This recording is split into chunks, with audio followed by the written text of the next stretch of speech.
Thank you very much for having me here. It's really a pleasure and kind of responsibility to follow up on the previous wonderful chat. I will try to just introduce myself briefly so that we don't miss the other half of Ecologic Studio, which is Claudia Pasquero. We have been partners for nearly 20 years now, so there is a little bit of a history there. And we lead what I would define an architecture urban design studio that is very much concerned with the integration of nature in the built environment, and we have been trying to experiment, of course, in novel ways to do that. Brief running through some of our work. The first ever urban algae canopy in Milano, 2015. The biotech hut in Astana, 2017, first permanent biotechnological dwelling. We produced pretty interesting 3D printed photobioreactor, which we exhibited in Pompidou this year. And we got some recognition for pushing the boundaries of what envelopes can do with the photosynthetic urban curtain. So, of course, we maintain affiliations with the academia. We spent around 10 years at the AA in our early days, so there is a continuity, I think, there. But right now, we practice at the Bartlett, where Claudia runs the Urban Morphogenesis Lab, as well as the University of Innsbruck and the Institute of Advanced Architecture, the Catalunya, IAC. So before I get going with my talk proper, I just wanted to do a little experiment with you in the room, just a little test. And I wanted to ask you to close your eyes for a second and imagine the concept of nature. What's the first image that comes to your eyes, to your mind, when you think of the concept of nature? The first thing you think about. You can open your eyes now, and I guess some of you may have thought about trees or forests, maybe. Can you just lift your hand if you did? I think pretty much 3/4 of the room, which is kind of what comes to my mind too, maybe 10 years ago, a little bit different now. How about alpine landscapes or lakes, snow-capped mountains? Anyone thinking about that? Mountains? No? Oh, they're not very popular. How about this one? Algae blooming on the surface of the ocean. You got it. Fantastic. So algae blooming are getting stronger. This is the Baltic Sea, by the way. You know, for a sense of scale, you may spot a little boat in the middle of the picture. Algae blooming occur regularly, but also have an interesting benefit of absorbing CO2. 50% of the world's CO2, in fact, is absorbed by oceans. Not many knows that. How about mycelium networks? This is more difficult. I was hoping you again. No, this time no. Zero mycelium network. Scientists believe mycelium networks are the largest living organism on Earth. They are not easy to spot because they're underground. They connect trees in forests. Somebody calls them the Internet of Nature. Essentially, they provide an exchange of information through the routing system and can extend for literally kilometers. But anyway, like this initial kind of game or little experiment for me was to sort of demonstrate, or maybe to kind of underline, the sort of underlining biases that we all share, in fact, when we think about nature or we think about the concept of nature. And I think the focus of this talk will be really a little bit about exploring the limitations, in fact, that these biases have, not only, of course, in the way we think about nature, but as a consequence also in our ability to innovate architecture, which is, of course, my main endeavor. And I think especially now, as we said before already many times, in an age of climate crisis, many of us are actually trying to genuinely find solutions that can be applied to our profession. And I think to somehow remove some of these limitations could be interesting. So the thesis, let's say, of the talk today is that what I may call green ideology in architecture hides a nagging paradox. So it proposes a sanitized, what I would call a sanitized version of urban nature that renders it ineffective towards establishing really new circular economies of matter, information, and energy. So really changing the metabolism of what I called the urban sphere. So essentially, we all know that the notion of sanitation is a pretty central pillar in modern master planning as such, like the idea of zoning, of separation of functions, was very much a consequence of an attempt to protect ourselves from contamination and the areas where we live, where we enjoy and play, keep them safe. But let's say in the decades, this had a kind of consequence of very much removing ourselves from, let's say, the consequences of urbanization. So essentially, we don't see where the resources come from, we don't see where waste goes. And although we kind of rationally know that there is this flow happening and sustaining us, at the more kind of fundamental level of our consciousness, we don't realize. We have kind of removed it. And so that's I think, in my opinion, what really lays at the bottom of the metabolically linear city, how I call it. And this pattern of functioning of the urban sphere is problematic. We know it is problematic because it is up to the biosphere in many cases to recirculate what we emit back into what we need to survive. And with urbanization still growing strong, urban population in general is not growing as fast, but urban population is growing very fast. We think that it's only a matter of time. In fact, scientists and I personally also believe that we already reached a tipping point where the biosphere can, let's say, no longer cope with this kind of imbalance.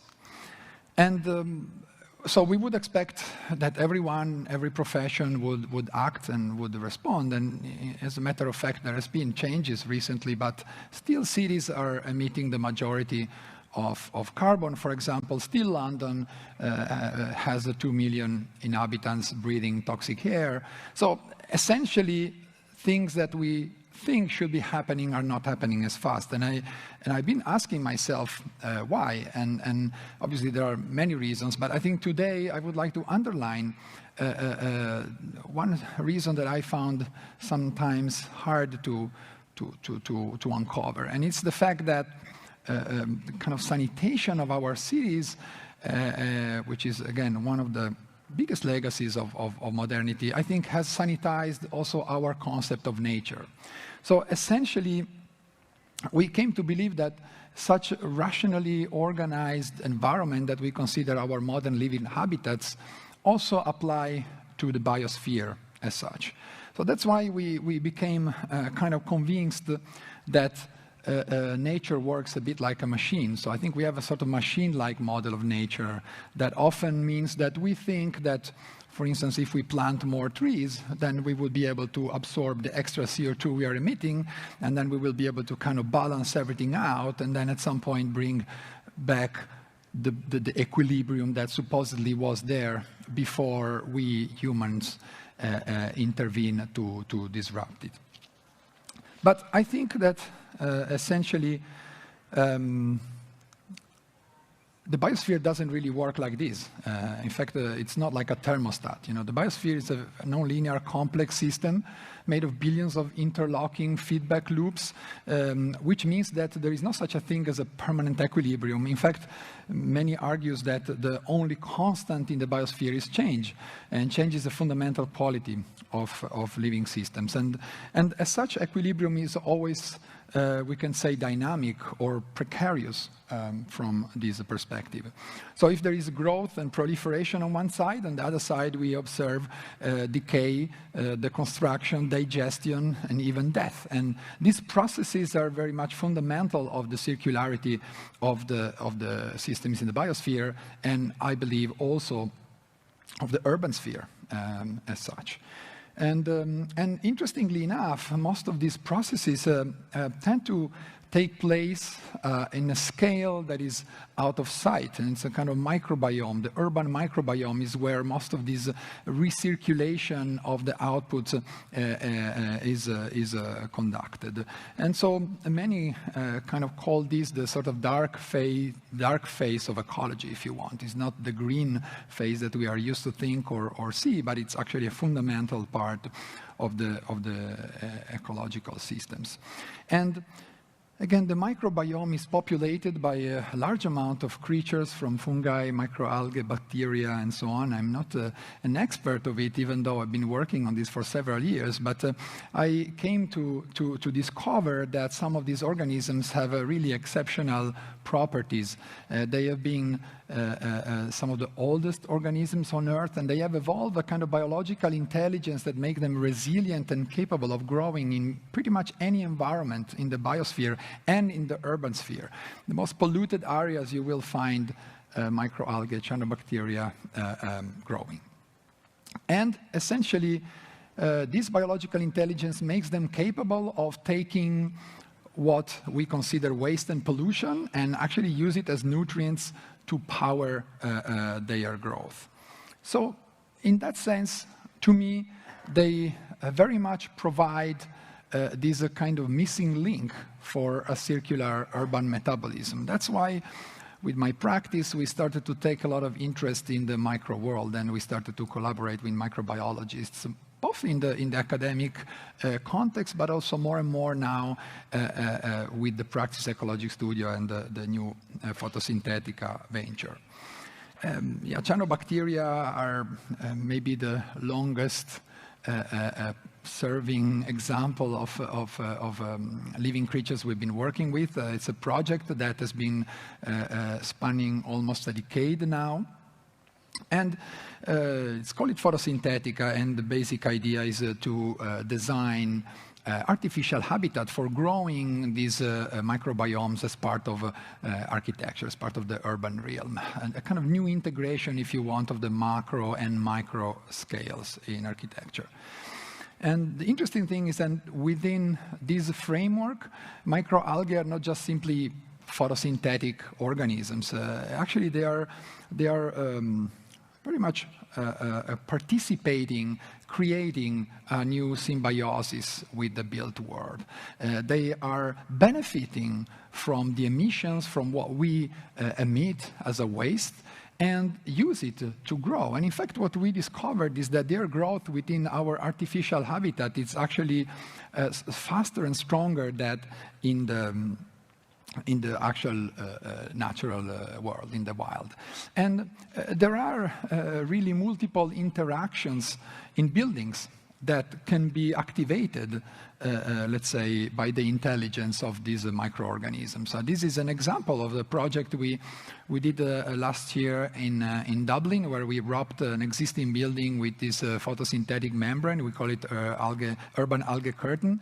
And essentially, the membrane acts, of course, as a thermal buffer, as a screen for the building, but most importantly, activates a kind of sort of symbiotic process by intercepting the solar radiation, activating the photosynthesis, so the cyanobacteria within the membrane grow, multiplicate, but at the same time, the heat and the emissions from the buildings, from the city, are absorbed to increase this growth. So CO2 and other pollutants are inoculated from the bottom. They naturally rise through the snake-like cavity, where they come into contact with the molecules and the cells of Photosynthetica, and that's where the sort of cleaning process happens, and then they are released from the top back into the atmosphere. And once we started to do a little bit of calculations, a little bit of numbering, a little bit of simulations and measurement from this experiment, we realized that there is actually a surprising effect that comes from the coupling of our artificial systems and this biological organism. Their metabolism is accelerated, and because of their entirely photosynthetic nature, these are single-celled organisms, so their entire body is photosynthetic. Their performance compared to, for instance, mature trees is strikingly more intense. So we calculated that 2 square meters of Photosynthetica capture the same amount of CO2 as a mature tree, But when you imagine that integrated in a building facade or in a building terrace, essentially the weight that this has on the structure of the building has a ratio of 1 to 100 almost. So you can already begin to imagine that if we match the performance, there is an ability to integrate this into built environment that is far greater than we rely on large organisms, more complex organisms like plants, that where only the external leaves are photosynthetic, the rest of the body is a part of the complex machinery to keep the plant alive. The other very interesting aspects is that where are the pollutants and the carbon going? Because like typical filters needs to be changed or cleaned. When you work with living organisms, there is a process that is really a kind of remetabolization, we can call it. Essentially, these particles of pollutants, which are essentially metals in many cases, they are remetabolized, essentially eaten up by the algae and used to build up more biomass. So essentially, they end up into biomass, which, as we shall see, has a use, can become part of new local, let's say, lines of production. And we already see algae, microalgae being used in emerging industries, like in future food, especially bioplastic as well, and of course, biofuel. So we can begin to see how this whole idea of creating an interconnection between the microbiome and architecture can enable a much broader form of remetabolization of the city and its functioning. So for me, it's up to architects to actually now go out there and imagine essentially new typologies, new urban systems to integrate these successfully in the built environment. And obviously, we have done quite a bit of this experimentation in the last 10 years. I go a little bit quickly now to show you some. This is a part of a recent project in Helsinki on a more kind of temporary system. So in this case, very simple, lightweight, modular urban curtain with these triangular biopixels. This is maybe the opposite end of the spectrum. It's a cladding system that uses ETFE technology and as a sort of readapting it, inventing it to allow algae not just simply to grow inside, but actually to flow in a kind of closed loop system. This is a project that we developed actually for Expo Milano in 2015, where we integrated this in a kind of urban canopy.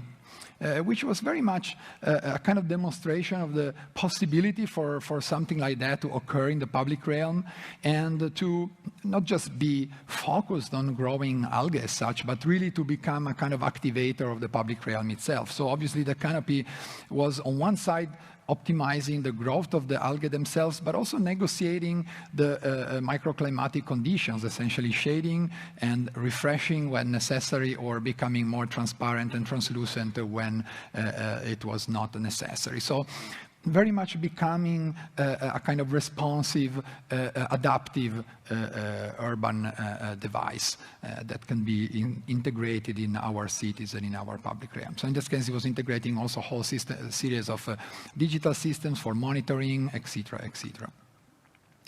This is a more recent exploration, which is very much engaging with the possibilities of 3D printing to create, in this case, a porous photobioreactor. So the algae are no longer contained within the membranes, but they are actually open.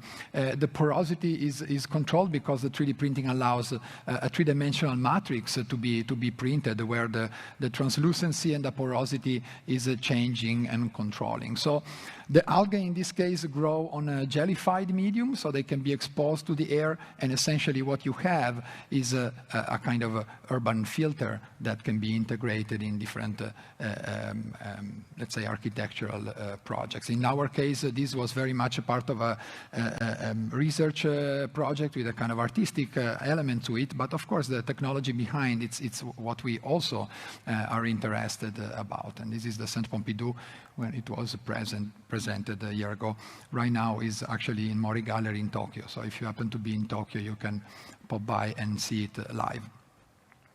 A project that I would like to show maybe a little bit more in detail, if I still have time, is this pavilion that is a permanent structure in Astana as part of the Museum of Future Energy. The whole idea here was to create a demonstration of a biotechnological dwelling that could become self-sufficient tank to the colonies that would grow within its skin. The plan was very much devised in the kind of 3 fluidly interconnected areas called the Lab Living Garden, which were somehow embodying the kind of 3 crucial ways in which we get to know and interact with nature. Of course, the lab is the space of science, of rationality. That's where we use the tools of science to dive into the micro world, to know the variety of forms and the performances that we can find in that world, and the uses that we can extract from it. For instance, we were talking about biofuel before, the possibility to grow energy within the system. And in the biotech hut, we had around 1,600 liters of cultures, producing about 1 kilogram of dry algae per day, 60% of it being vegetable oil, releasing 10 kilowatt-hour of energy. So that's about enough to power a UK home, just to give you a kind of sense of the metrics. The living area, the living quarter, is the space of art, of experience. With nature, we connect rationally, but of course, it's very much also a question of meta-language, meta-conversation. Here, we developed a more sculptural approach where you were able to immerse yourself and interact directly with the cultures, essentially pumping CO2, exhaling your CO2 within the system and breathing the oxygen that they would emit. And overall, in the pavilion, we had 2 kilograms of CO2 captured every day, which is equivalent to 32 large trees. So again, there is an interesting metric here. You can have almost like a family-run microforest integrated in the structure, integrated in the structure itself. And finally, the garden was the space of craft production where you engage in zone. It was the central part where these tanks, where you could inoculate and harvest the cyanobacteria. And it was also integrated by an interface that was allowing visitors and managers to understand what was going on, when they had to intervene, when they had to insert nutrients, change the pH, etc., etc. And eventually harvest, and the harvest was around, as I said, 1 kilo per day. That's a quite big amount of proteins. Some microalgae like chlorella, spirulina, they are already part of the superfood revolution, if you want. They are very proteic.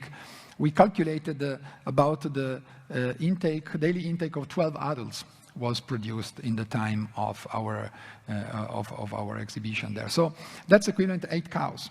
But we know, obviously, no animal suffering, no land being occupied, no methane emission, no transportation, etc., etc.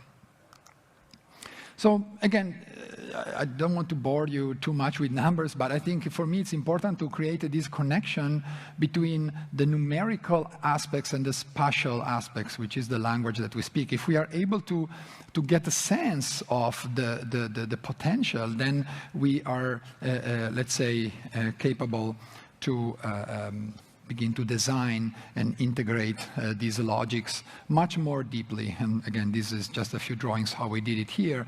The system was dictating also the circulation of the building and then integrating the photobioreactors, which were like coiling around the space, and then the translucent structure and the more opaque one on the inside of the building.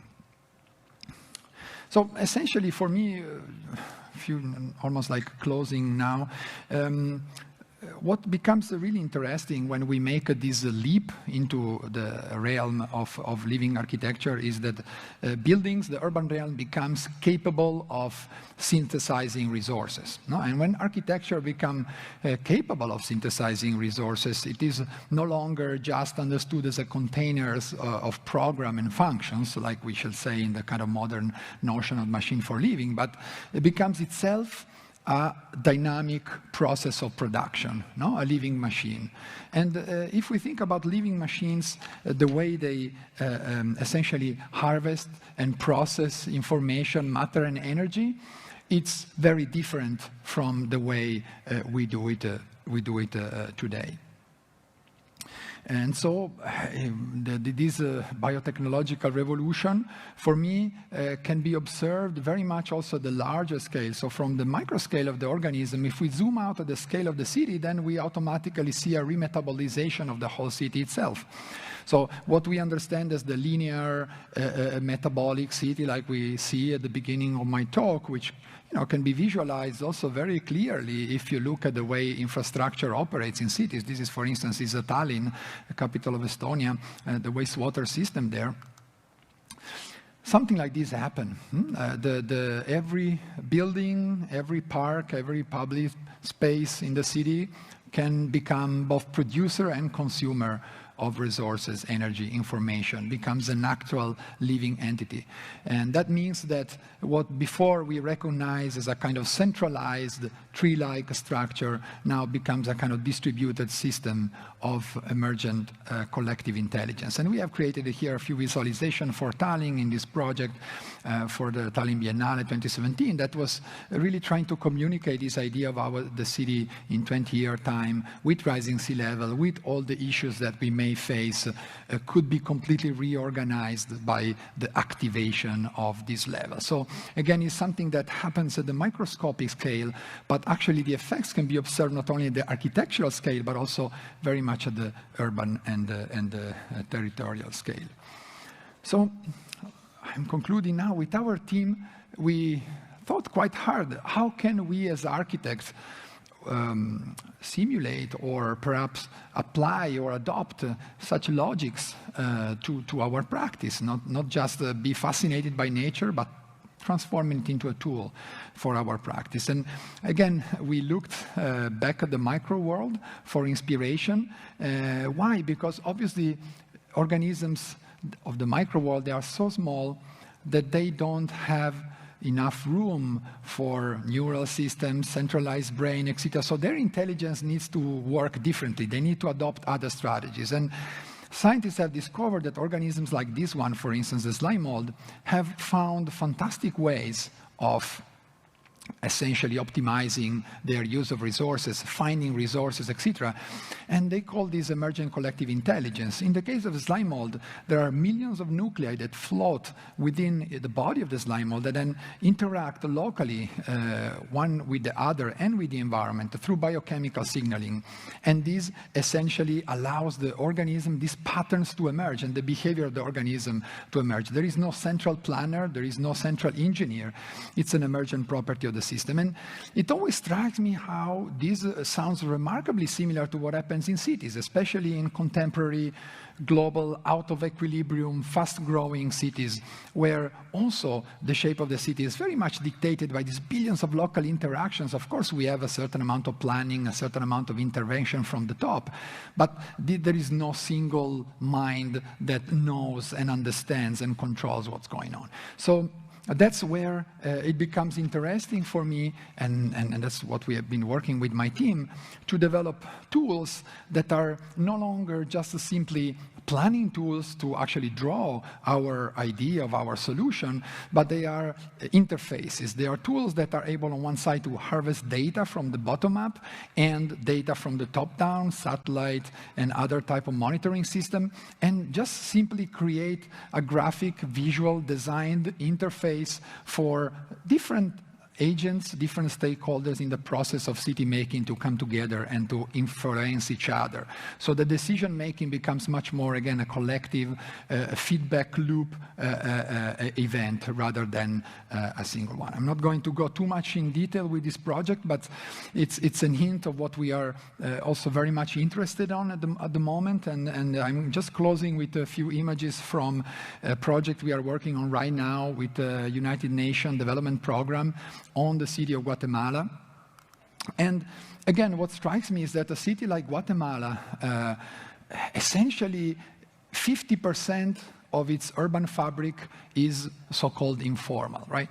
But when 50% of a city is informal, then you begin to question what kind of formality we are talking about, right? Because we are certainly beginning to tip into a different realm. And so that was very much our question. Can we deploy these kind of tools and techniques to begin to develop new strategies to plan a city like Guatemala.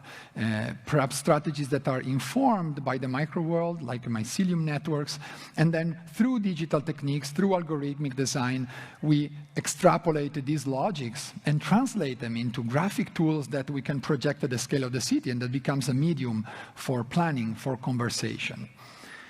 And of course, now we've been focusing a lot on the waste system. Guatemala City has very little waste management at all. That means that most of the waste goes in the landscape, essentially, which is becoming a huge, huge problem.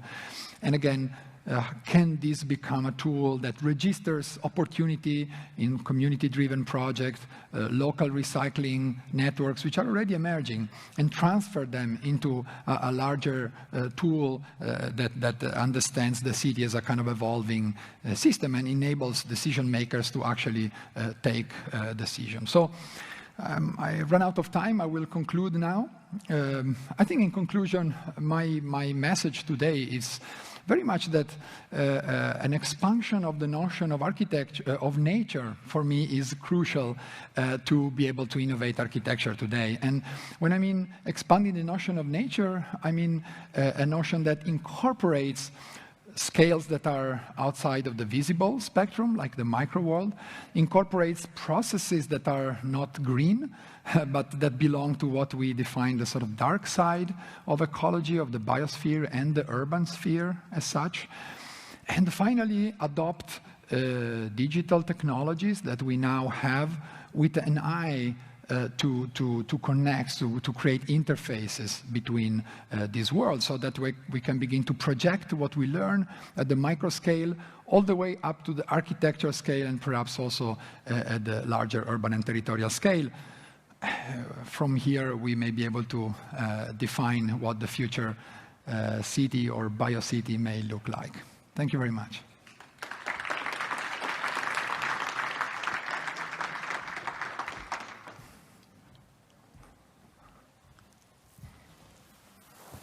Well, that was an intriguing talk, not least because I felt that it had echoes of presentations about other things that we've heard in the last 2 days. For example, your notion of the kind of wet city chimed with what Anu Martha and Dilip Dakuna were talking about yesterday, when they said they made a distinction between water and wetness. Yeah. And the idea of water is always about flows, and generally they're linear flows, rather than the distributed nature of wetness, which is all around us, rather than being channeled. And I felt that actually that your presentation was looking at the same idea, the same sort of idea of distributed networks rather than sort of A to B linear control. And actually it also chimed with a presentation earlier this afternoon by Nick Tyler, an engineer and people watcher, and his interest is actually in the kind of micro time between us seeing or hearing things and how then triggers a response in what we do. It's subconscious, but if you know that it's happening, then it may be possible to use different sorts of triggers or stimuli or design ideas to have an effect not just on the individual, but the way that individuals then behave collectively. So it's kind of your idea about what starts off as a microorganism actually starts to scale up and become something much more significant in scale terms. What nobody's talked about very much in any of this is what the kind of costs are involved. And can you give us a clue? I mean, how much does algae cost? Or can you, as it were, start it from scratch, like making beer? And how long does it take? And if people wanted to kind of do what you've done at Astana in their own home, how easy is that to do? Yeah, so I think it's intriguing, the idea of wetness now becoming part of architecture. You know, essentially water has been a problem for architecture pretty much since the origin of it. But right now, I think there is a certain idea which we sometimes like to call wetware. No, the idea that wetness is a part of infrastructure as well as a kind of layer of the city that is often hidden, but that is crucial to its metabolism. So kind of bringing it to the forefront is interesting in many respects. And obviously we are part of it as much as anything else. Like we are wet organisms, and I think that diving into this scale is very much going to redescribe ourselves as you know, so far we kind of understood ourselves as very much kind of self-contained bodies, but actually we are distributed as well in many respects. Our intelligence is distributed in many respects. So essentially there is a kind of for me, a really exciting opportunity for architecture to become the hinge of a conversation that occurs between our species and the environment, where not only the environment gets redescribed, but also we get redescribed. And that's how I think architecture can evolve together with us and our relationship to the biosphere. The cost is an interesting element, because the moment we operate within this framework, the sort of traditional understanding of cost that as you know, often exclude externalities. No, it's a sort of a very much understood in a sort of reductionist way, and that's why it's so hard to propose renewable energies or solutions on the market, because the comparison always happens with traditional technologies, where you normally understand them in their own little space, technological space, and you kind of exclude whatever happens to the environment as a consequence of their manufacturing, and etc. So what we try to do with our installation is, of course, to develop a technology. So there is a range of costs that the technology has, from the cheapest one around like 300 euros per square meter to the most complex one in ETFE, etc., up to 2,000 pounds per square meter. But what is very important for us is to use the architecture, to use architectural experimentation to reframe the environment of conversation, so that all of a sudden we are able to, let's say, take our urban curtain, and rather than comparing it with photovoltaic panel, we create a new kind of set of relationship and conditions of comparison. So, for example, the fact that you can actually harvest algae, and that these algae have a value, and you can actually do stuff with them. You can begin to produce biodegradable plastic with them. You can begin to produce biofuels on site. You can do a lot of things, and there are a lot of industries that are already doing that. So the idea that these kind of new layers enable you to connect with all these other industries and sources of revenues and so on and so forth, it means that the whole, let's say, economic equation is redescribed. And if you redescribe it in that way, then the comparison with traditional technology becomes absolutely interesting. Not only interesting, but also extremely advantageous to adopting bio-based technologies. Because what we're finding with alternative energy sources is there actually comes a tipping point when the amount of use tips over, so that actually the costs start going down instead of up. I suppose if one were making a comparison, would it be reasonable to say that, let's say an office building which is harvesting algae will produce quite a lot, but actually an individual home that was doing the same thing would produce a sufficiency potentially to make it of economic interest? Could we make that comparison a bit like people who, let's say, who use PVs, who have very efficient insulation, can make a contribution to an electricity grid in return for a reduction in their own bills? I mean, do you envisage that as potentially practical? Yeah, surely, I think so. But I think that even more so, like if you remember, there was a slide in the presentation where I showed the kind of biodiversity of algal species, for instance. We were talking about 100 different types of algae, and they have all different properties. That means that some algae are actually suitable and efficient for larger type of systems and growing for, using in biofuels and bioplastic industry. Some other algae are instead very precious, food supplement, for instance, right? So what you would see at that point is that, I don't know, like a data center, could be covered in a system that is much more tuned to kind of large-scale production, absorbing heat, remetabolizing the huge amount of electricity the system needs, whereas the family home system may be growing high-value let's say chlorella as a food supplement for the family. I mean, I just make an example, but this is where all of a sudden you are not just simply making an equation that stays always the same, but you have a system that is able to evolve and differentiate, and depending on the scenario, the architectural and urban scenario, again, you will have a completely different type of performance. And that's why I think it's relevant to talk about this in the realm of architecture, because many times I get the questions like, okay, but what you do? Like, you do architecture, you do microbiology, what you do? I think it's important that we bring this in the context of architecture, because architecture can provide the spatial framework to discuss these cycles, these whole ideas of carbon neutrality, et cetera, circularity, in a much more holistic and complex and multi-layered framework. And that's necessary, that's absolutely crucial to be able to evolve the current approach to even to renewables, which is not wrong, but is still reductionist in many cases.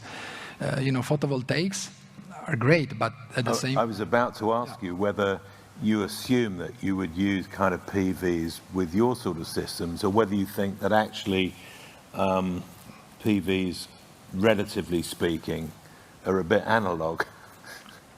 They are totally analog, but on one side, they could be part of a complex system. Like, we could use PVs together with our system as a source of renewable energy to power some of the mechanisms and machines that our system need in some configurations.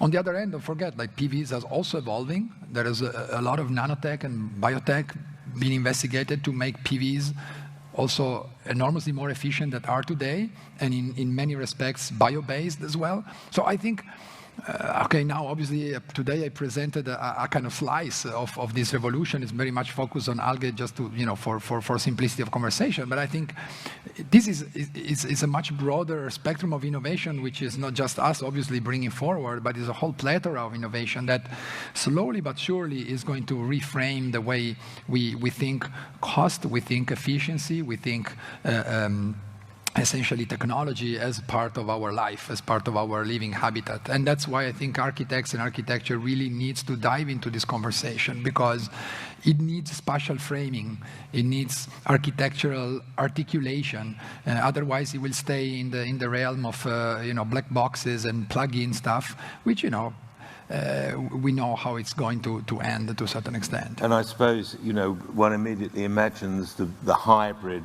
photovoltaic tile, which includes algae as part of a system. I mean, this would not be completely unthinkable. I wanted to ask you something. You mentioned, I don't know how to describe it. I think it's a fungus, mycelium. Yeah. By chance, I saw a student project at the Architectural Association recently, which had used mycelium as part of its structure. Yeah. Would you like to say a little bit about mycelium and its potential uses? Because it's a different thing to algae completely, but on the other hand, it has some big energy implications. Yeah, no, I mean, absolutely. Again, it's still part of this microbiome, this microworld, which somehow we still know very little about, but we are discovering every day. And again, there are colleagues that have done great projects. For instance, the Living, you would probably know, has done a really exciting installations with mycelium, and a lot of other researchers. And I think the interest of mycelium, again, it's this ability to remetabolize what we consider waste. And so all of a sudden you can take some leftover of, for instance, production of wood or other type of line of production, and sort of use it as raw material for the fungi, for the mycelium, to eat into it, and in that framework become binder of this material. So, for instance, one of the applications I found very interesting is this idea of the biobricks, and essentially you can create a formwork, stuff it with the leftover of wooden production, for instance, and then inject mycelium, which will grow, fill up all the cavities, and create a solid brick. And strengthen strengthens it. Strengthens it, then you dry it, and the moment you dry it, you get rid of the humidity and you strengthen it, and that's one of application. We, for instance, in the context of the urban morphogenesis lab at the Bartlett UCL, we have very much looked at the mycelium also as a logic of growth. No? So this idea of a collective intelligence. How does the mycelium create this huge network? In the real world, they extend for hundreds of kilometers and then under the ground, connecting the roots of trees. It's quite extraordinary. So we looked at that, and we are trying to very much understand that not just as an actual real matter for construction, but also as a kind of a logic for design, for planning, especially at the urban scale. How we can adopt some of that logic to begin to make sense of cities like Guatemala City, for example, where, let's say, traditional planning logic seem not to make sense anymore, or at least don't apply to more than half of the city. So, suddenly there is something that we have to figure out there, I think. I think it's a nice note to end on. I must say, when I looked at a lot of your imagery, it seemed to me it's a sort of reminder that although it managed to get us to the moon, actually steady state Newtonian physics was rapidly replaced by, shall we say, the wacky world of fractals. And actually the beautiful images, whether it's the microscale of fungus spores or the kind of distributed grids in a modern city, has this sort of visual connection and change, which is really quite extraordinary. Marco Poletto, thank you very much indeed. Thank you very much.